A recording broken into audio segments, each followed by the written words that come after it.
Hi, it's Raj Bapala, co-founder and CEO of Appla. As a parent, we want to give the best experience for our kids. I've got two kids, 11 plus, and other one is doing GCSE exams. So we've spent a lot of time and a lot of money for tuitions, 40, 50 pounds a class on math, science, and English, and many things. And also we've tried our platforms and people saying, okay, use Atom Learning, iExcel, and this and that. And they're okay, but at the end of the day, you're paying 40, 50 pounds for them, and it's really not working out. It's just like only one, and again, where do you go for the next, right? And it's just like a simple mock exam practice, it's there are so many things you can do. It's not really a comprehensive feedback mechanism tool, right? That's what I think. I got really frustrated with all these tools, and again, spending with teachers and tutors is not really working out. So here, that's why we built Appla with the vision of actually helping kids as early as, like from year 8 years onwards to all the way to the GCSEs. We've got the whole curriculum built. Again, we've digitalized the whole UK curriculum here. So, and actually we're giving a value only 9.99 a month, 10 pounds, right? What is that? Is the cost of a pizza, even less than that. And so we want to give that a best experience for everyone. You can really see from year 4 to year 11, they can see every single subject, math, they can able to look at this lesson. They can practice but understand the concept first rather than writing an exam for the sake of writing. And then you can able to do a lot of practice also. Then, what is this thing? And then you can see the assessment and whatever you wanted to do. And you can do a lot of things again each year, year 4, year 5, year 6, all the way to there, right? And that's about it. And also you can, once you have there, then probably, most people will go for 11 plus, which obviously you can really see. And yeah, so we have built a comprehensive 11 plus past papers, around 5,000 papers we have. And again, four topics: verbal, non-verbal, math, and English. So you can able to see pretty much everything. You can take exams. Also, you can get the feedback. Also, you can see how many exams you've been taking. And these are the exams I've been taking, verbal reasoning, and also you can really give the feedback by the subject, by lesson, and at least it will give you a really great feedback for the parent and also teacher for obviously if he's having a teacher and also a parent and the kid for writing them as well.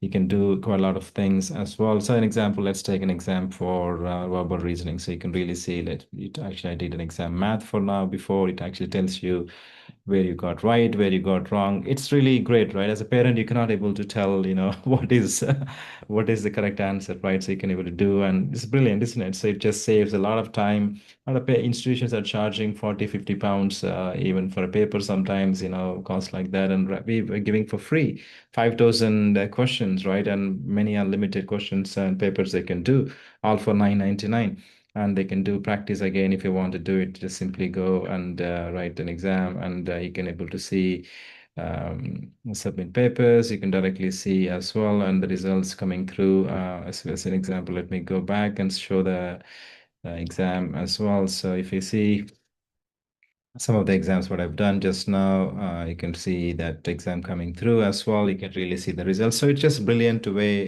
to actually get the feedback as well as assessments for the kid who is writing the exam and studying, as well as for parents not to spend too much time for them to sit with them and write down exams, and also more importantly the cost. And we'll explain a lot also all of this in subsequent videos. You can also see that as well.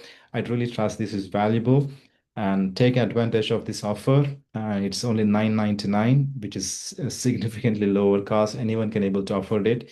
It's a cost of a small pizza these days, and compared to 40, 50 pounds a tuition class. And I truly trust this is helpful for you. And yeah, sign up at appla.com/UK, applaa.com/UK, and register for free. And it's 1 month free as well for you guys. So make use of it. And if you're writing the 11 plus exam, all the best. And again, we'll explain further details also in the subsequent videos. Thank you for watching. Welcome to today's explainer. Look, if you're a parent or a student navigating the often stressful waters of the 11 plus exams, you are in exactly the right place. We're going to conquer test anxiety today and tackle one of the biggest hurdles out there: how to spot the trick and actually navigate those notoriously difficult 11 plus questions. It's totally normal to feel intimidated by these exams, but I promise by the end of this session, you're going to feel empowered and ready to tackle absolutely any question that comes your way. So, let's start with a very real frustration. I hear this from parents and students all the time. You sit down, you look at a practice paper, and you just think, are these questions specifically designed to trick me? Seriously, it can absolutely feel like these exams are just unfair traps waiting to catch you out. The wording is weird, there's way too much information, and the answer choices, they look suspiciously similar. All right, let's dive into Section 1, the 11 plus illusion. I want to let you in on a little secret here. These tricky questions, they're actually an illusion testing your mindset. The real trick usually isn't about knowing some incredibly advanced math topic. Nope, they are testing your ability to read carefully and think logically under pressure. To really understand this, let's contrast two entirely different test-taking mindsets. On one side, we have the panic solver. The panic solver sees a long question, rushes right in, grabs literally every single number they see, and just starts mashing them together in a desperate attempt to find an answer. They get overwhelmed so easily. On the flip side, we have the logical solver. This solver takes a breath, reads the question twice, and finds only what actually matters. They stay completely in control of the situation. And our goal today? It's to turn you into that logical solver. Okay, moving on to Section 2, decoding the question.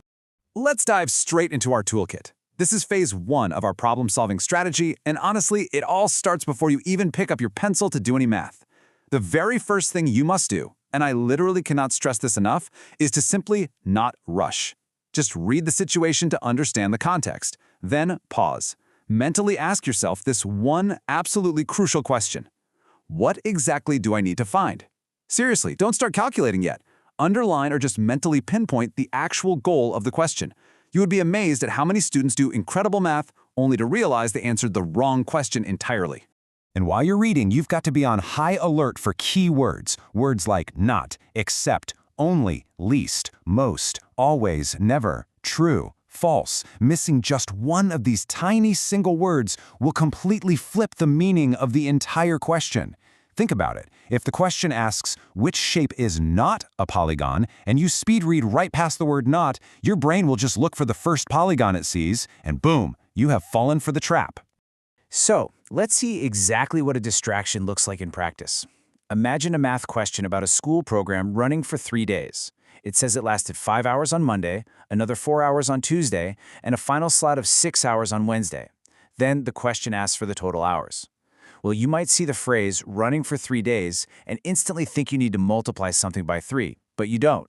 Good problem solving means stopping and asking, wait, do I actually need all this information? The answer is no. You just need to add the 5, the 4, and the 6. You really have to learn to ignore those extra details that are just designed to distract you. Which brings us to Section 3, executing the logic. All right, once you've decoded the question and stripped away all those sneaky distractions, it's time to put those facts to work with the golden rule of test taking. Are you ready? Don't add information that the question hasn't given you. This means absolutely no assumptions. You have to stick only to the provided facts and rules. And this is vital, not just in math, but especially in verbal reasoning and English comprehension. If the text doesn't say the boy was sad, don't assume he was sad just because it was raining. You have to stick exactly to what is on the page. And this brilliantly illustrates our next point, breaking things down. Let's say a baker arranges 288 cakes into boxes of 12. She then puts 1/3 of the boxes on a shelf.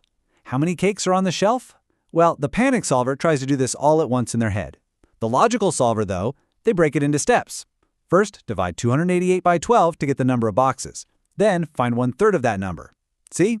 Step-by-step logic transforms a tangled mess into a totally manageable process. To make that step-by-step process a habit, I want you to memorize this deliberate sequence. First, ask yourself, what do I know? Next, ask, what do I need? Then, what method should I use? And finally, can I eliminate any answers? Honestly, just walking through these 4 simple steps keeps your brain focused and totally prevents that terrible feeling of being overwhelmed. Let's talk a little more about that last step, elimination. If you're stuck, just look at your 4 options. You can almost always immediately spot 2 impossible answers that just make absolutely no sense. Cross them out. Now, you only have to compare the remaining 2 carefully. This deliberate elimination strategy is vastly more effective than panicking and just guessing randomly. Let's move right into Section 4, the Trick Spotter Checklist. Before you ever finalize your answer, you need your ultimate defense mechanism. This right here is your authoritative rule. If you've narrowed it down to 2 choices that look super similar, do not just pick the one that sounds right. Go back to the text and ask yourself, Can I prove this answer is correct based on the facts provided? If you can't point to the evidence, it's not the right answer. So let's do a rapid-fire review of this trick spotter checklist before we move on. Run through this in your head. Did I read every important word? Is there unnecessary info I should ignore? Am I making an assumption? Have I eliminated the obviously wrong options? And finally, can I prove my answer? If you can say yes to all of these, you are golden. Okay, Section 5. Putting it into practice. Now that we have our toolkit built, let's put it into practice with a real-world example from the Apollon Learning Platform to prove this strategy works universally no matter what they throw at you. So the platform rates this as a difficulty 5 question, the highest level. It says, a triangle has a base of 12 centimeters and a perpendicular height of 5 centimeters. What is its area? Now, that looks intimidating because of the rating and the word perpendicular. But rely on your core logic. What do you know? The formula for the area of a triangle. Base times height divided by 2. 12 times 5 is 60. Divided by 2 is 30. See? You just solved a difficulty 5 question using the exact same calm, step-by-step logic we just discussed. And on the flip side, we have this beautifully simple difficulty 1 question.